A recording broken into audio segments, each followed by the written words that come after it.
So on Bill Maher's podcast, the fat kid from Stand By Me made a startling admission that a comment he made to his wife and kids about Kamala losing on election night nearly got him killed.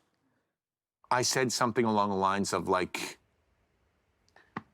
there was no planning, this is what they get. There should have been a primary. My wife and daughters, without saying anything, became physical with me. They were filled with rage. Now, people think Jerry should have kept that to himself, but he simply shared a truth that other men know intimately, that in many households, liberal wives just assume everyone else agrees with them. And if you don't play along, they go full Lorena Bobbitt. I call them lawfuls, living with awfuls. Men married to affluent white female libs. You know if you live with one, because during an election, you suffer in silence, and the enraged wife assumes your button lip means consensus. But in reality, men choose the hill they want to die on, and it's not this one. So Jerry revealed the quiet struggle millions of men endure. And the reaction he got is why most guys don't talk politics in the first place. I mean, it's not like we enjoy it anyway. The last thing you want to do after a long day at work is walk in the door and debate the missus over Trump. Trust me, because then they're going to want to talk about the right to vote. Just drunk. What keeps most men silent is not their beliefs, it's a desire to keep the peace. So you zip it knowing their wife's political outrage outweighs your need to suggest not nominating a chick on a never-ending bender. But that the WNBA is not supposed to be funny. Then election night comes, Dems lose, that illusion breaks, and millions of angry women are even angrier. And why? Because no one wants to disagree with these emotional tornadoes. And because their stupid ideas aren't engaged, they reside in a comfort bubble until they find out they were living among Trump voters the whole time, perhaps even sleeping next to one. The fact is, no one wants to disagree with an angry woman who thinks they're right all the time. Hell, I bet Barack Obama would have built the wall if he wasn't so afraid of his wife. And how many celebs like Jerry would speak up if they could? It's why Jimmy Kimmel and Howard Stern went full woke. It's just easier. It's self-preservation, which is something Jerry forgot about. True, he just made the mistake of being honest. It's kind of funny. Jerry did what women have asked men to do for decades. He shared his feelings. And from one man to another, don't ever do that again.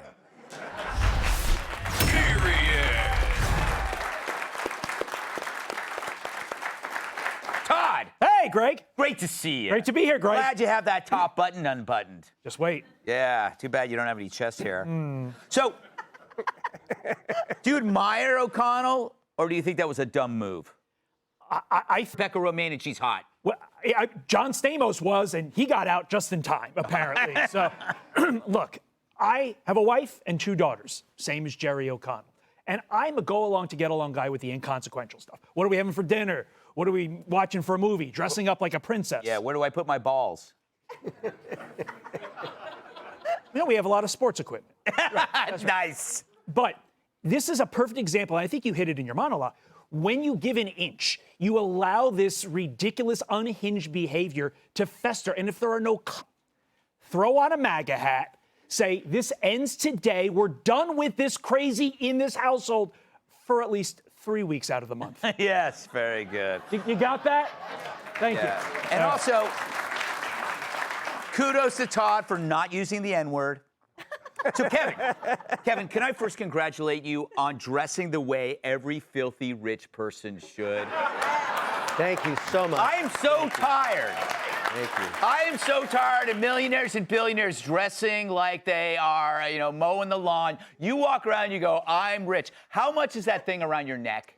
The card's $26 million, but the Tiffany frame for it and the chain, one of a kind, priceless. But wait, there's more. Yeah.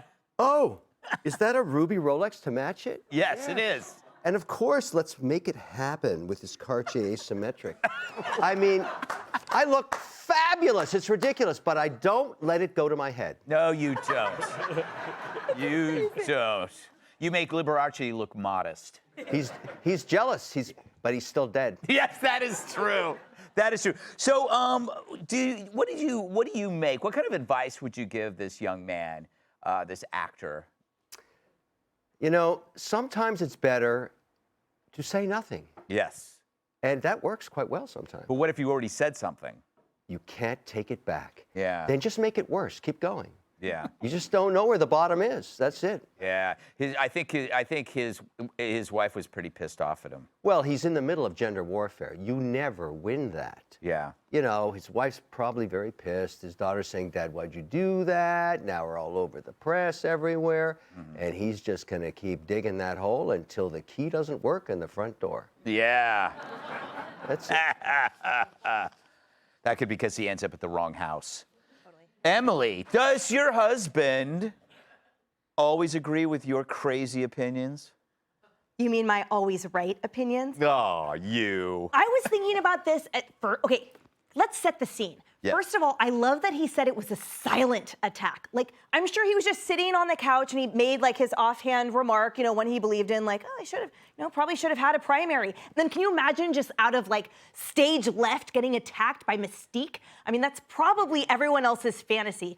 But the whole like silent movie part of it is what keeps sort of making me laugh. Anyway, first I thought that maybe it was something like, well, maybe people get exhausted by this during work, and he just wants to come home and not have that conversation. Like maybe save the debate for working hours or at work, whatever. And maybe for them, for his wife and daughter, maybe that's their time to engage. And I thought the lesson I took away was, yeah, maybe I shouldn't interrogate everyone in the household when I get home from here. Like, what do you really think about this government and whatever, right? So at the end of the day, I think— Thank God. Go ahead.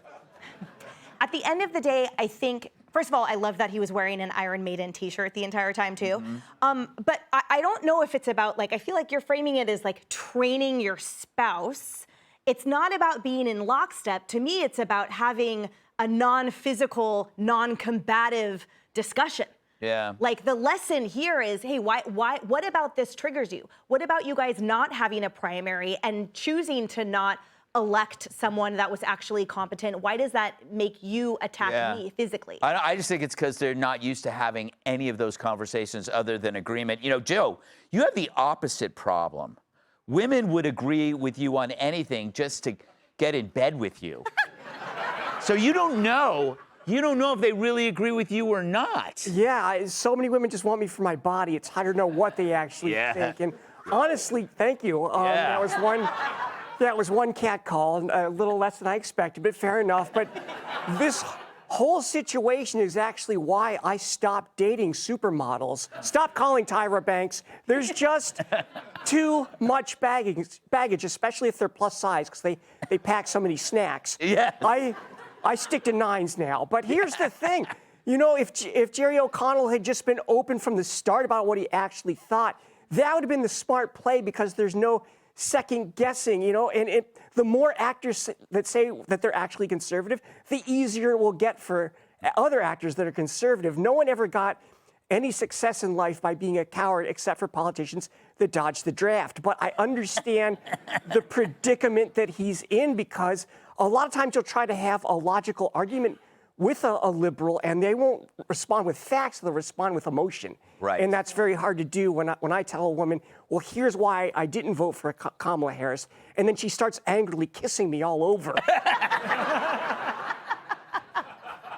Beautiful story. Nice. All right, we got more. Why do I have that image in my head? Stop it. Hey, it's Will Kane. Click here to subscribe to the Fox News channel on YouTube. It's the best way to get our latest interviews and highlights. And click to subscribe to the Will Kane podcast for full episodes right now.